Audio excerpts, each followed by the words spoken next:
Hello everyone, my name is Akash Kumar. Welcome back to my YouTube channel. आज हम fundamental theorem of arithmetic start करेंगे। पीछे की class में हमने प्रीवियस क्लास में क्या पढ़ा था? प्रीवियस क्लास में हमने रियल नंबर चैप्टर स्टार्ट किया था और उसके बेसिक्स मैंने आपको अच्छे से बता दिए थे। उम्मीद करता हूँ आपको अच्छे से समझ में भी आए होंगे। और लास्ट में मैंने आपको 2 क्वेश्चन दिए थे। उम्मीद करता हूँ आपने दोनों क्वेश्चनों के आंसर कॉमेंट बॉक्स में जरूर लिखे होंगे। ठीक है, तो now fundamental theorem of arithmetic पे चलते हैं। वो हमसे कहती क्या है? फंडामेंटल थ्योरम ऑफ अर्थमेटिक आपसे कहती है कि आपके पास कोई भी एक कंपोजिट नंबर है। सपोज आपने एक 6 ले लिया कंपोजिट नंबर। ठीक है, कंपोजिट नंबर मैं आपको बता चुका हूँ अच्छे से कंपोजिट नंबर होता क्या है। 6 मैंने ले लिया एक। ठीक है, 6 को मैं कैसे लिख सकता हूँ? 2 इंटू 3 लिख सकता हूँ। मैंने ले लिया 18 को कैसे लिख सकता हूँ? 2 इंटू 3 इंटू 3। मैंने ले लिया 20 को कैसे लिख सकता हूँ? 2 इंटू 5। मैंने ले लिया 25 को कैसे लिख सकता हूँ? 5 इंटू 5। इसी तरीके से मैं अगर काफ़ी सारे एग्जाम्पल ले लूँ कंपोजिट नंबर के, तो यहाँ पे हमें क्या दिख रहा है कि जो भी कंपोजिट नंबर है मैं उसको 2 या 2 से ज़्यादा नंबर के मल्टीप्लिकेशन, प्राइम नंबर के मल्टीप्लिकेशन में लिख रहा हूँ। इसका मतलब मैं ये कह सकता हूँ कि कंपोजिट नंबर को हम किस में स्प्लिट कर रहे हैं? प्रोडक्ट ऑफ प्राइम में स्प्लिट कर रहे हैं। यहाँ पे भी कंपोजिट नंबर है, इसको यहाँ पर कहाँ स्प्लिट कर रहे हैं? प्रोडक्ट ऑफ प्राइम में स्प्लिट कर रहे हैं। 20 मेरे पास है, इसको मैं कहाँ स्प्लिट कर रहा हूँ? प्रोडक्ट ऑफ प्राइम में स्प्लिट कर रहा हूँ। 25 को कहाँ स्प्लिट कर रहा हूँ? 5 इंटू 5 में स्प्लिट कर दिया, ये भी प्रोडक्ट ऑफ प्राइम है। तो फंडामेंटल थ्योरम ऑफ अर्थमेटिक भी आपसे यही कहती है कि every composite number can be express as a product of prime and this factorisation is unique. ये फैक्टराइजेशन यूनिक होगा। कैसे यूनिक का मतलब क्या है कि जैसे 6 को अगर आप स्प्लिट करेंगे तो आप भी 2 इंटू 3 की टर्म्स में स्प्लिट करेंगे। अगर मैं स्प्लिट करूंगा तो मैं भी 2 इंटू 3 की टर्म में स्प्लिट करा है मैंने भी। ठीक है, अगर मैं किसी थर्ड पर्सन से कहता हूं कि आप 6 को तोड़ के दिखाएं, ठीक है, तो वो भी 2 इंटू 3 की टर्म्स में क्या करेगा? स्प्लिट करेगा। ठीक है, तो इसका मतलब ये फैक्टराइजेशन क्या होगा? यूनिक होगा। ठीक है, इसका ऑर्डर पे कोई फर्क नहीं पड़ेगा। अगर 3 पहले आ जाए 2 बाद में आ जाए, इससे कोई फर्क नहीं पड़ेगा। ठीक है, तो फंडामेंटल थ्योरम ऑफ अर्थमेटिक यही कहती है every composite number can be expressed as a product of primes and this factorization is unique। ठीक है, ये आपको याद रखना है ये थ्योरम, क्योंकि ये थ्योरम आगे के क्वेश्चनों में इस्तेमाल होगी। ठीक, फंडामेंटल थ्योरम ऑफ अर्थमेटिक क्या कहती है कि एवरी कंपोजिट नंबर, हर एक कंपोजिट नंबर को आप प्रोडक्ट ऑफ प्राइम में लिख सकते हैं और ये फैक्टराइजेशन कैसा होगा? यूनिक होगा। ठीक है, उम्मीद करता हूँ ये थ्योरम आपको अच्छे से समझ में आई होगी। अब इसके बेस पे हमारा एक क्वेश्चन है, वो क्वेश्चन करते हैं। क्वेश्चन क्या कह रहा है? देखो, एग्जाम्पल नंबर फर्स्ट आपसे कहता है, एग्जाम्पल नंबर फर्स्ट आपको दे रखा है, consider the number 4 to the power n, consider the number 4 to the power n where n is a natural number. Check whether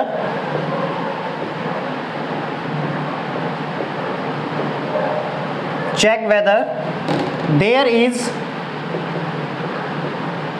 any value of n for which 4 to the power n ends with the digit 0। ये आपको question दे रखा है एक। देखो, ये question हमारा इसी के बेसिस पे होगा। वो कह रहा है consider the number 4 to the power n।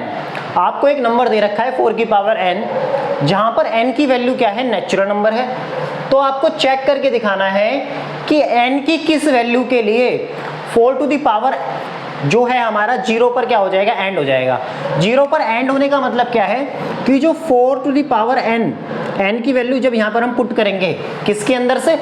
Natural number के अंदर से, तो ये आपको जो भी नंबर आएगा उसके यूनिट प्लेस पे 0 आना चाहिए। यूनिट प्लेस पे उसके यूनिट प्लेस पे क्या आना चाहिए, 0 आना चाहिए। ठीक है, अब कोई भी नंबर जब मेरा 0 पर एंड होता है, देखो सपोज मेरे पास 10 है, ठीक है, 10 के यूनिट प्लेस पे क्या है, 0 है, तो अगर मैं इसके फैक्टर करता हूं तो क्या फैक्टर होंगे, 2 × 5। ऐसे नंबर के एग्जाम्पल लें जिसके यूनिट प्लेस पे क्या है, 0 है। अगर मैं ले लेता हूं सपोज 20 को मैं कैसे लिख सकता हूं, 2 × 5।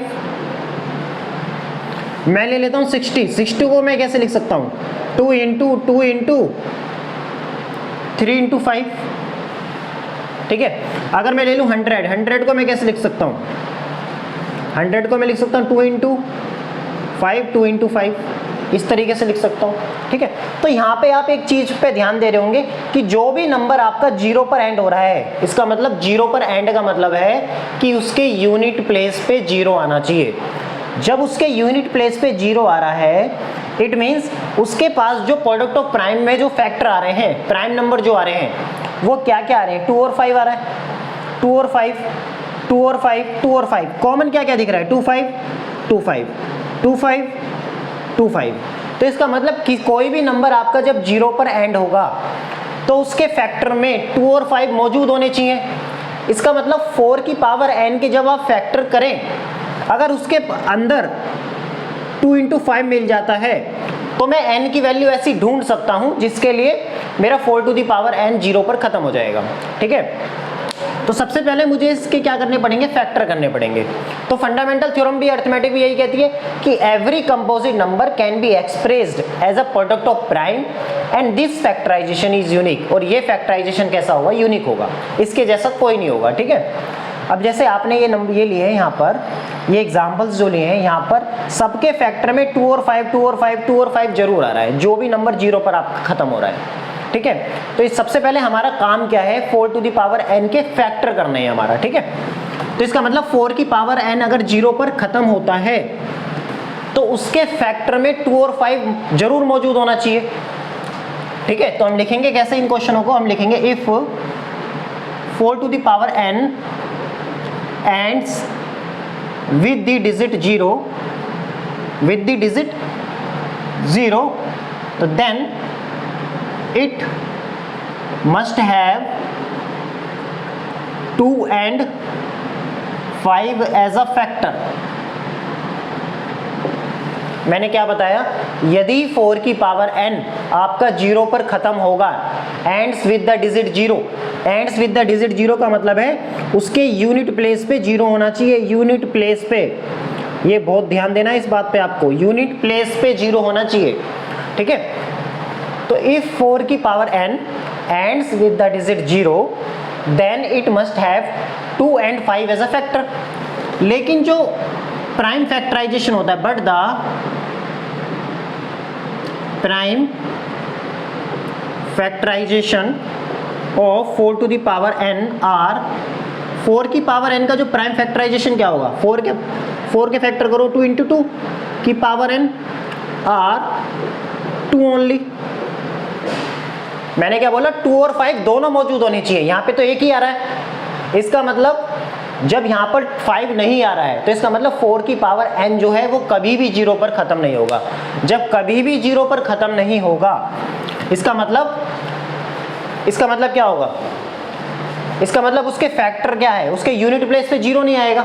कैसे, देखो अगर आप 4 की पावर n है आपके पास, n की वैल्यू है नेचुरल नंबर। नेचुरल नंबर क्या होता है, 1 2 3 एंड सो ऑन। 4 की यहाँ पे रख दो, 4 की पावर 1, 4 आ गया। अब n की वैल्यू 2 ले लो, 16 आ जाएगा। 3 ले लो, कितना आ जाएगा, 64 आ जाएगा। 4 ले लो, 256 आ जाएगा। तो यहाँ पर यूनिट प्लेस पे क्या आ रहा है, कभी तो 4 आ रहा है, कभी 6 आ रहा है, कभी 4 आ रहा है, फिर 6 आ रहा है, फिर 4 6 4 6 ऐसे रिपीट होता रहेगा हमारा। ठीक है, जब ऐसे ही रिपीट होता रहेगा, इसका मतलब 0 तो कभी आएगा ही नहीं, क्योंकि 0 आने के लिए क्या है, उस प्राइम नंबर के, उस कंपोजिट नंबर के अंदर 2 और 5 दोनों फैक्टर मौजूद होने चाहिए एक साथ। ठीक है, तो यहाँ पे तो है नहीं, यहाँ पे क्या है, 4 की पावर n के जब आपने प्राइम फैक्टराइजेशन करे तो वहाँ पर 2 × 2 ही मिला है आपको, केवल 2 के अलावा तो कुछ नहीं मिला। तो यहाँ से क्या बोलेंगे, bye fundamental theorem of arithmetic, fundamental theorem of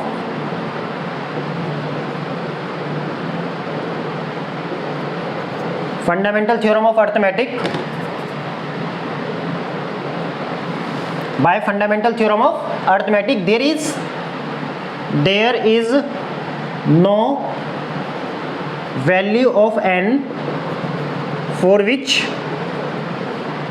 4 to the power n ends with the digit 0, with the digit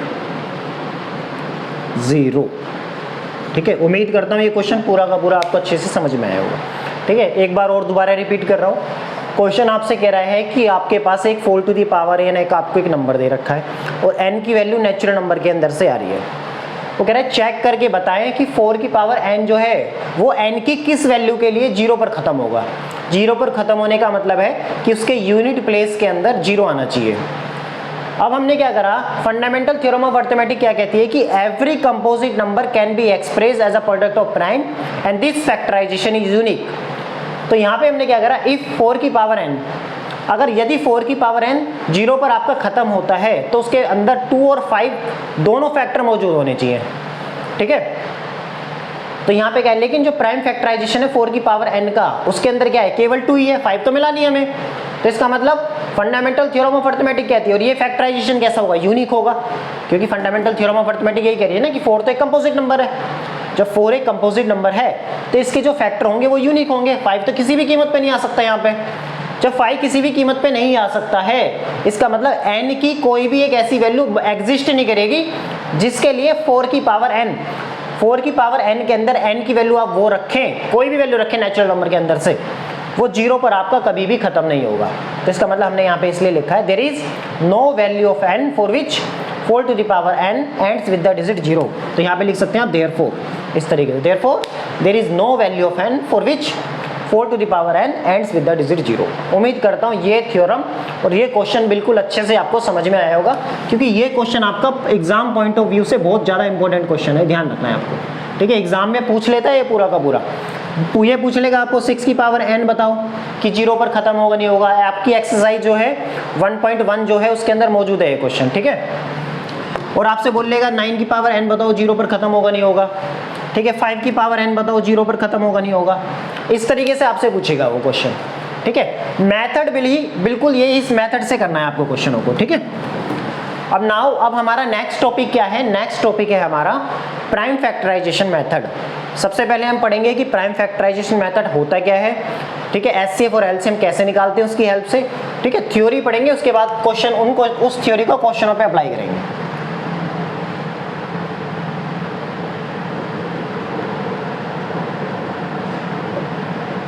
prime factorisation method क्या है हमारे पास, देखो प्राइम फैक्टराइजेशन मेथड का इस्तेमाल हम क्या कर रहे हैं, क्यों कर रहे हैं। हम सबसे पहले क्या करेंगे, कोई भी हमारे पास 2 या 2 से ज़्यादा नंबर होंगे, ठीक है, उनके सबसे पहले हम फैक्टर करेंगे, प्राइम फैक्टर करेंगे, और इस प्राइम फैक्टराइजेशन मेथड की हेल्प से उन दोनों नंबर का या 2 से ज़्यादा नंबरों का एचसीएफ और एलसीएम निकालने की कोशिश करेंगे हम वहाँ पर। ठीक है, इस मेथड में हम क्या करते हैं, कोई भी 2 या 2 से ज़्यादा नंबरों का एचसीएफ और एलसीएम निकालते हैं। ठीक है, इस मेथड की हेल्प से।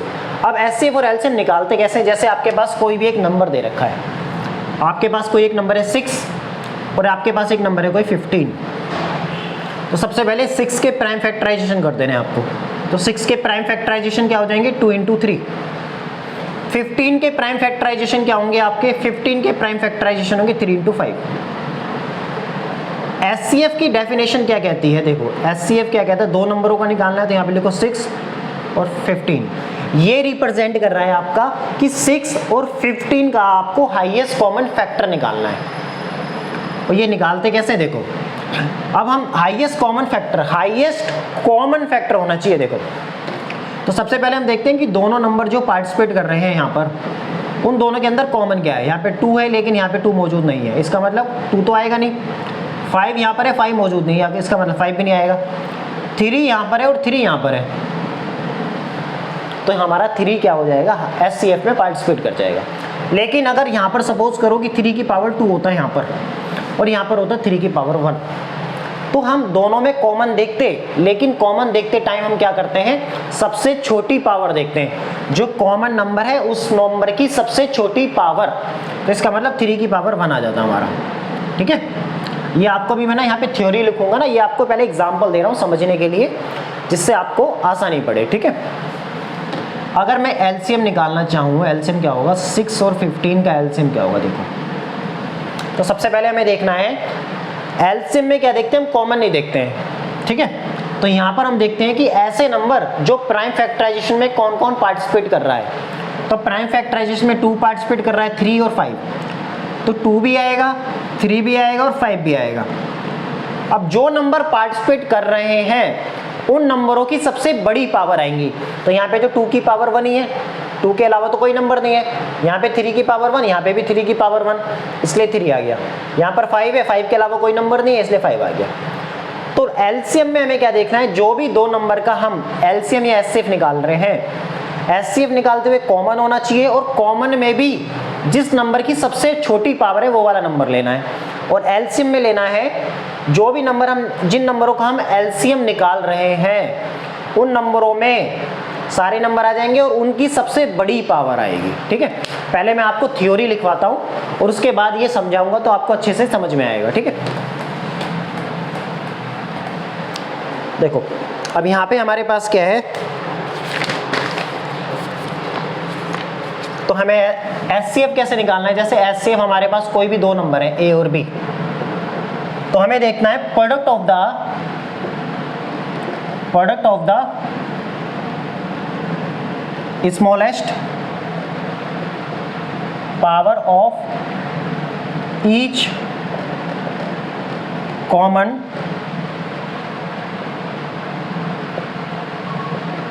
Prime factors in the numbers, ठीक है। इस पे ये स्मॉलेस्ट और power of each common prime factor, इस पे ज्यादा कॉन्सेंट्रेट करना है, ठीक है। Product of the smallest power of each common prime factor in the number.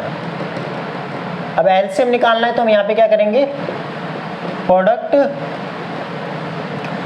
का मतलब यहाँ पर क्या है, मल्टीप्लीकेशन से है, ठीक है। Product of the greatest power of each prime factor. अब यहाँ पे कॉमन वर्ड नहीं है, ये ध्यान रखना है। Each prime factor involve in the number, involve in the number. अब इन्वॉल्व और यहाँ पे क्या है, ग्रेटेस्ट और ईच, ये इस पे कॉन्सेंट्रेट करना है। Greatest power of each prime factor involve in the number, ये आपको ध्यान रखना है, ठीक है ना। अब जैसे मैं कोई क्वेश्चन ले लेता हूँ, एग्जाम्पल नंबर आपका क्या कहता है, सेकंड क्या कहता है, एग्जाम्पल नंबर आपसे सेकंड कहता है find the LCM and HCF of 6 and 20 by prime factorisation method, ठीक है। अब आपको क्या करना है, इस मेथड की हेल्प से आपको इन दोनों नंबर का क्या निकालना है, एचसीएफ निकालना है, एचसीएफ और एलसीएम निकालना है, ठीक है। एचसीएफ और एलसीएम निकालना है इन दोनों मेथड की हेल्प से, ठीक है। तो प्राइम फैक्टराइजेशन मेथड की हेल्प से आप एचसीएफ और एलसीएम निकाल के दिखाना है। तो सबसे पहले आपके पास क्या है, हम लिखेंगे वी हैव, आपके पास 6 है और 20 है। तो देखो 6 को कैसे लिख सकते हो आप, 6 को लिख सकते हो 2 into 3, और 20 को कैसे लिख सकते हो आप, 2 into 2 into 5। इसका मतलब आप लिख सकते हो 2 की पावर 2 और 5 की पावर 1। इसको कैसे लिख सकते हो, 2 की पावर 1, 3 की पावर 1।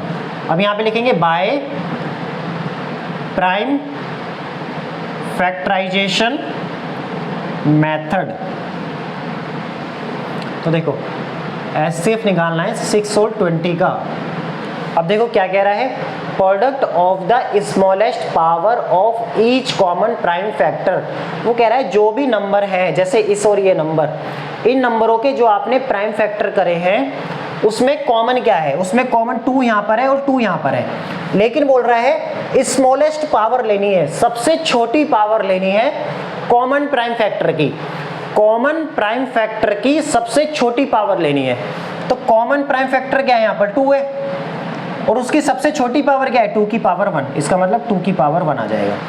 3 यहाँ पर है लेकिन 3 यहाँ पर नहीं है, 5 यहाँ पर है लेकिन 5 यहाँ पर नहीं है, हमें तो कॉमन देखना है। कॉमन तो यहाँ पर 2 है, लेकिन एचसीएफ के डेफिनेशन के हिसाब से उसने बोला है कि smallest power of each common prime factor, वो कह रहे हैं सबसे छोटी पावर होनी चाहिए और कॉमन प्राइम फैक्टर होना चाहिए। तो सबसे छोटी पावर क्या है 2 है, ठीक है, सबसे छोटी पावर क्या है यहाँ पर 2 की पावर 1, ठीक है, और कॉमन प्राइम फैक्टर क्या है यहाँ पर, कॉमन प्राइम फैक्टर है 2 और उसकी सबसे छोटी पावर क्या है 2 की पावर 1। इसका मतलब इसका एचसीएफ क्या आ जाएगा 2 आ जाएगा।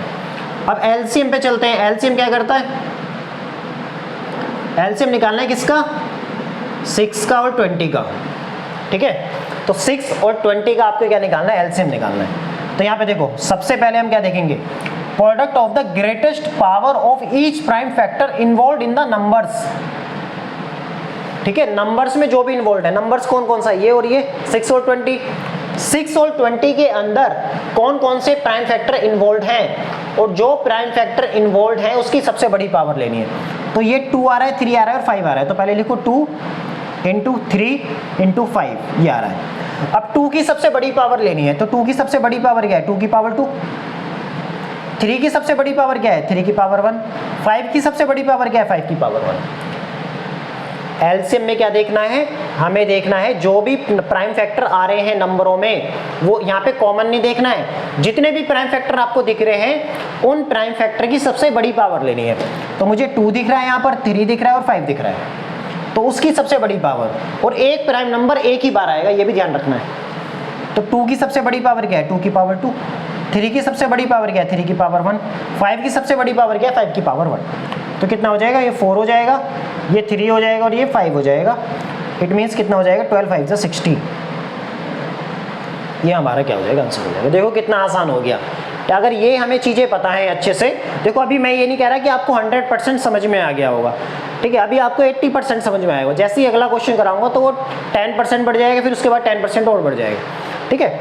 और मैं ये मान के चल रहा हूँ अभी आपको 80% समझ में आया होगा, क्योंकि ये थोड़ा सा आपके लिए भी नया है, इस मेथड की हेल्प से हमें करना है, ठीक है।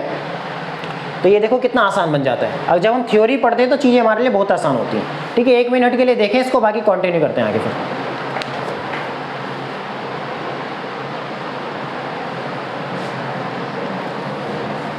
उम्मीद करता हूं आपने देख लिया होगा। अब इसके बाद क्या है हमारे पास, नेक्स्ट क्वेश्चन है। नेक्स्ट क्वेश्चन आपसे क्या कह रहा है, नेक्स्ट क्वेश्चन देखते हैं। एग्जांपल नंबर हमारे पास 3 होगा।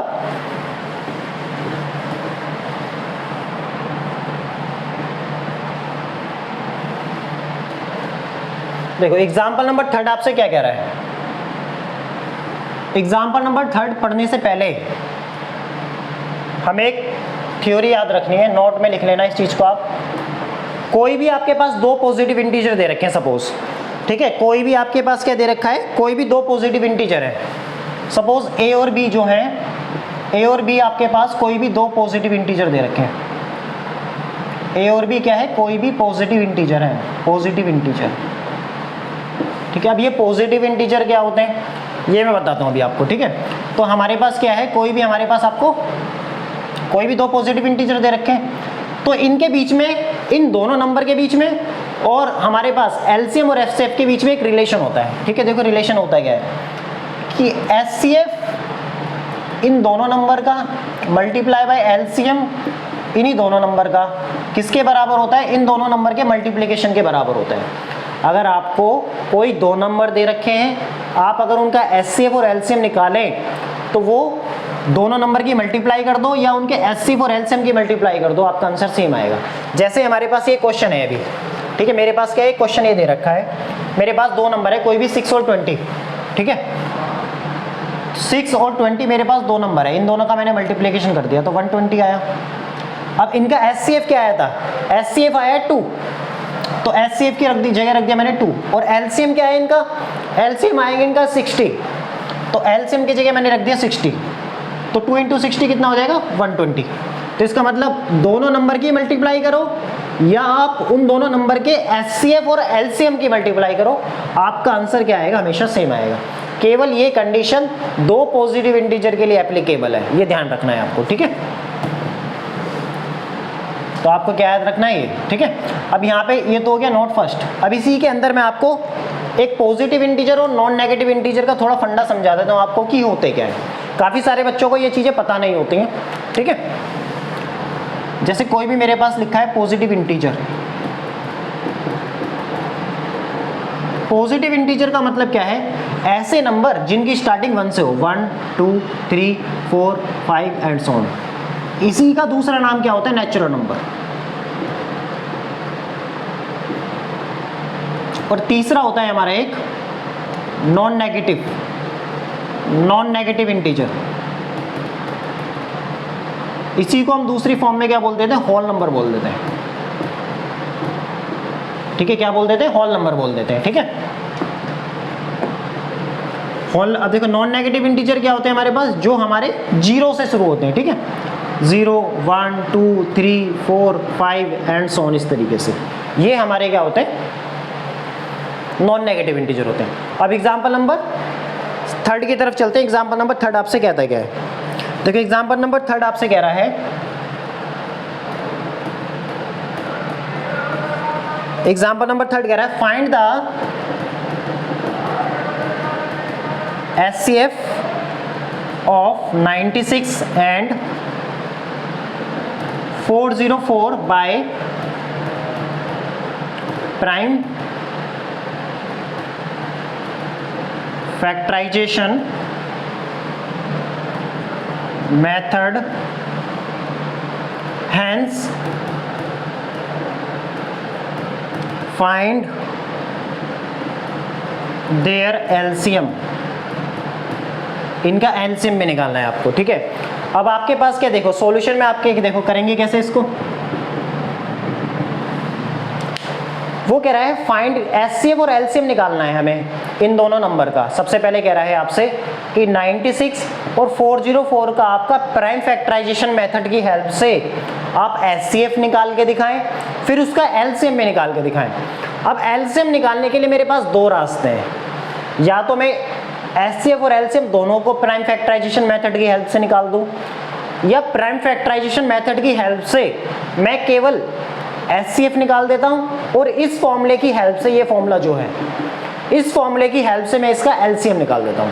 तो मैं इस क्वेश्चन को इस फॉर्मूले की हेल्प से करूंगा, उससे क्या होगा, आपको ये फॉर्मूले से आप फैमिलियर हो जाएंगे, ठीक है। तो सबसे पहले हमारे पास क्या दे रखा है, कोई भी 2 नंबर दे रखे हैं, तो वी हैव 96 एंड 404।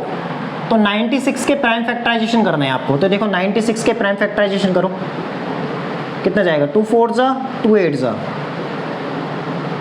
फिर 2 1 जा 2, फिर इसके बाद 2 6 जा, फिर 2 3 जा, फिर 3 की पावर ये 1 आ जाए, 3 into 1, ठीक है। तो 1 2 3 4 5, तो यहाँ पे क्या हो जाएगा, 2 into 2 into 2 into 2 into 2 into में 3। तो इसको मैं कैसे लिख सकता हूँ, 2 की पावर 5 into 3 की पावर 1। अब 404 के लिखने हैं मुझे प्राइम फैक्टराइजेशन। 404 के आप क्या करो, प्राइम फैक्टर निकालो 404 के। तो 404 के प्राइम फैक्टर करो 202 और ये 101। अब ये 101 क्या है, ये प्राइम नंबर है, ये किसी की भी टेबल में नहीं आएगा, ठीक है। तो इसको मैं यहाँ पे क्या लिख सकता हूँ, मैं लिखूंगा 2 into 2 into 101 which is equals to 2 की पावर 2 into 101, ठीक है। अब इन नंबरों के हमने प्राइम फैक्टर तो कर दिए हैं, तो अब हम प्राइम फैक्टराइजेशन मेथड की हेल्प से एचसीएफ निकालेंगे सबसे पहले इस नंबर का। तो लिखेंगे by prime factorisation method. HCF निकालना है किसका मुझे, 96 और 404 का एचसीएफ क्या होगा। अब एचसीएफ क्या कहता है कि कॉमन प्राइम फैक्टर होना चाहिए और उस कॉमन प्राइम फैक्टर की सबसे छोटी पावर होनी चाहिए। मेरी वर्डिंग पे ध्यान देना है, कॉमन प्राइम फैक्टर होना चाहिए, कॉमन प्राइम फैक्टर होना चाहिए, कॉमन है और उस कॉमन प्राइम फैक्टर की सबसे छोटी पावर, तो कॉमन तो है और सबसे छोटी पावर क्या है, 2 की पावर 2 हो जाएगा, ठीक है। सबसे छोटी पावर क्या है, 2 है ना, कॉमन है और सबसे छोटी पावर क्या है 2, तो 2 की पावर 2, इसका मतलब 4 आ गया आपका एचसीएफ। इन दोनों नंबर का एचसीएफ आ गया 4। अब मुझे एलसीएम भी, वो कह रहा है एलसीएम भी निकालो इसका, एलसीएम निकालता हूँ मैं इस हेल्प से, ठीक है। तो मैं लिखूंगा वी नो डैट, हम जानते हैं HCF of 96404 which is into LCM 96,404 which is going to 96 into 404। यहाँ पे ए की वैल्यू क्या है 96 है और बी की वैल्यू क्या है 404 है। इसको आप बी कंसीडर कर लें और इसको आप कर ले ए कंसीडर, ठीक है। तो ए की जगह 96 और बी की जगह 404। अब ये इन दोनों का HCF किसके बराबर है 4 के, इंटू एलसीएम 96 इंटू 404 और 96 इंटू 404। तो एलसीएम क्या हो जाएगा, अब जो चीज मल्टीप्लिकेशन में होती है वो इस गोइंग टू से इधर डिवाइड में चली जाएगी। तो 96 इंटू में 404 डिवाइडेड बाय 4, 4 1 जा 4 1, ठीक है। अब 96 की 101 से मल्टीप्लाई करेंगे तो 96 इंटू 96 96 आ जाएगी, आपका आंसर हो जाएगा, ठीक है। उम्मीद करता हूँ ये पूरा का पूरा क्वेश्चन और ये जो मैंने समझाया आपको अच्छे से समझ में आया होगा, ठीक है। अब इसके बाद हम नेक्स्ट क्वेश्चन पे चलते हैं। नेक्स्ट क्वेश्चन आपसे क्या कहता है, अब नेक्स्ट क्वेश्चन क्या है हमारा, एग्जाम्पल नंबर 4 है, एग्जाम्पल नंबर 4।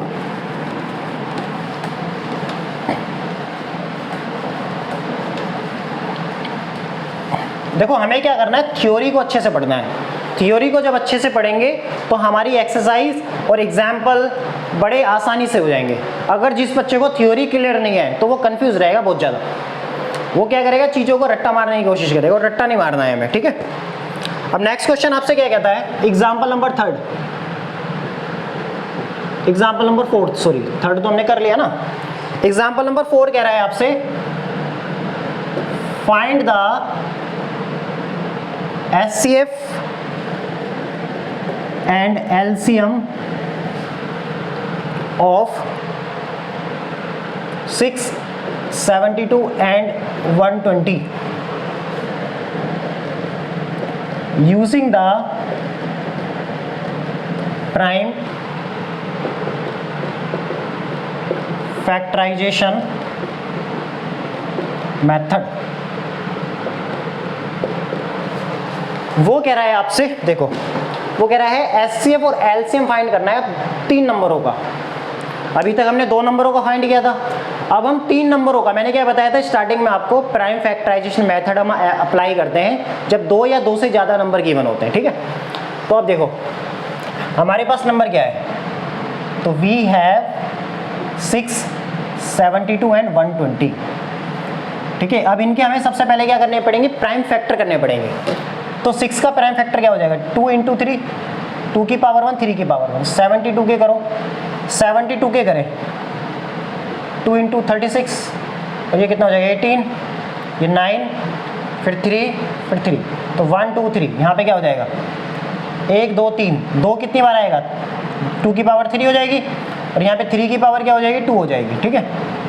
अब 120 क्या हो जाएगा, अब 120 की करो, देखो 2 6 30, 15, 5 देन 1, यहाँ पे कितना हो जाएगा 2 की पावर 3 हो जाएगी, 3 की पावर 1 और 5 की पावर क्या हो जाएगी 1 हो जाएगी।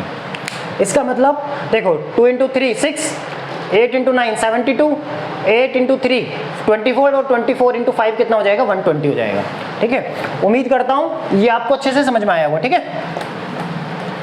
अब देखो इसके बाद क्या है हमारा, by prime factorisation method, by prime factorisation method, तो हमें क्या निकालना है HCF निकालना है। HCF किस किस का, 6 का, 72 का और 120 का निकालना है। अब HCF क्या बोलता है कि कॉमन प्राइम फैक्टर होना चाहिए, कॉमन प्राइम फैक्टर होना चाहिए और उसकी सबसे छोटी पावर। तो कॉमन क्या है यहाँ पर 2 है, 2 है, यहाँ पे भी 2 है, यहाँ पे भी 2 है, यहाँ पे भी 2 है, तो कॉमन तो 2 तो है। 2 की सबसे छोटी पावर क्या है, 2 की सबसे छोटी पावर है 1, तो 2 की पावर 1 आ जाएगा। कॉमन होना चाहिए, कॉमन 3 भी यहाँ पर है, 3 भी यहाँ पर है, 3 भी यहाँ पर है, और कॉमन तो है लेकिन उसकी सबसे छोटी पावर, तो सबसे छोटी पावर क्या हो जाएगी 3 की पावर 1। अब वो देखो डेफिनेशन में क्या बोला था, product of the smallest common prime factor, smallest power of each common prime factor. तो उनका दोनों का क्या करना पड़ेगा, 2, अब तो 2 हमें नंबर मिल गए हैं कॉमन, जब दो नंबर कॉमन मिल जाएंगे तो उनके बीच में लगाना पड़ेगा हमें मल्टीप्लिकेशन। ठीक है, क्या बताया मैंने, डेफिनेशन क्या कहती थी, product of the smallest power of each common prime factor. ठीक है, तो यहाँ पे देखो सबसे पहले हमारे पास कॉमन क्या है, 2 है, 2 यहाँ पर भी है, 2 यहाँ पर भी है और 2 यहाँ पर भी है। तो इस कॉमन प्राइम फैक्टर की सबसे छोटी पावर क्या है, 1, तो 2 की पावर 1 ले लिया मैंने। 3 यहाँ पर भी है, 3 यहाँ पर भी है, 3 यहाँ पर भी है, तीनों में है। तो इस ये कॉमन नंबर है, इसकी सबसे छोटी पावर लेनी है। सबसे छोटी पावर क्या हो जाएगी, 1। इसका मतलब HCF कितना आ गया, 6। अब LCM लेंगे हम, LCM क्या हो जाएगा, 6 का, 72 का, 120 का। अब हमें यहाँ पे क्या देखना है, कॉमन नहीं देखना है, जितने भी ये 3 नंबर हैं, इन 3 नंबरों में जितने भी प्राइम फैक्टर आ रहे हैं और एक प्राइम नंबर एक ही बार आएगा। ठीक है, तो यहाँ पे क्या क्या दिख रहा है, 2 दिख रहा है, 3 दिख रहा है और 5 दिख रहा है। तो 2 लिखो, इंटू 3 लिखो और 5 लिखो। जो भी प्राइम नंबर आ रहे हैं तीनों नंबरों में, और हर एक प्राइम नंबर एक ही बार आएगा केवल, उस प्राइम नंबर की सबसे बड़ी पावर लेनी है। तो सबसे बड़ी पावर क्या है, 2 की सबसे बड़ी पावर क्या है, 3, तो 2 की पावर 3, 3 की सबसे बड़ी पावर क्या है, 2, और 5 की सबसे बड़ी पावर क्या है, 1। क्या बताया मैंने, जितने भी प्राइम नंबर इन्वॉल्व हो रहे हैं नंबर में, तो 2, 3, 5 आ रहे हैं, उनकी सबसे बड़ी पावर, तो 2 की पावर 3, 3 की पावर 2 और 5 की पावर 1। तो कितना हो जाएगा, 8, 9, 5, 8, 9 जा 72 into 5 which is equals to 360। तो ये हमारा क्या हो जाएगा, आंसर हो जाएगा। ठीक है, ये जितने हमारी थ्योरी थी और एग्जाम्पल थे वो सारे के सारे फिनिश हो चुके हैं। अब एक्सरसाइज 1.1 जितना भी आपको समझ में आया है उसके बेसिस पे आप उसको ट्राई करना। बाकी नेक्स्ट क्लास में हम एक्सरसाइज 1.1 सोल्व करेंगे। ठीक है, और उम्मीद करता हूँ ये सारा का सारा आपको अच्छे से समझ में आया होगा। ठीक है, अगर जिसका जो भी डाउट है, वो जो भी कुछ भी समझ में ना आया हो तो उसको कमेंट बॉक्स में लिख दें कि ये समझ में ना आए। ठीक है, तो मैं उसको समझाने की पूरी कोशिश करूँगा। ठीक है, और बाकी नेक्स्ट क्लास में मिलते हैं, जब तक ध्यान रखें, थैंक यू।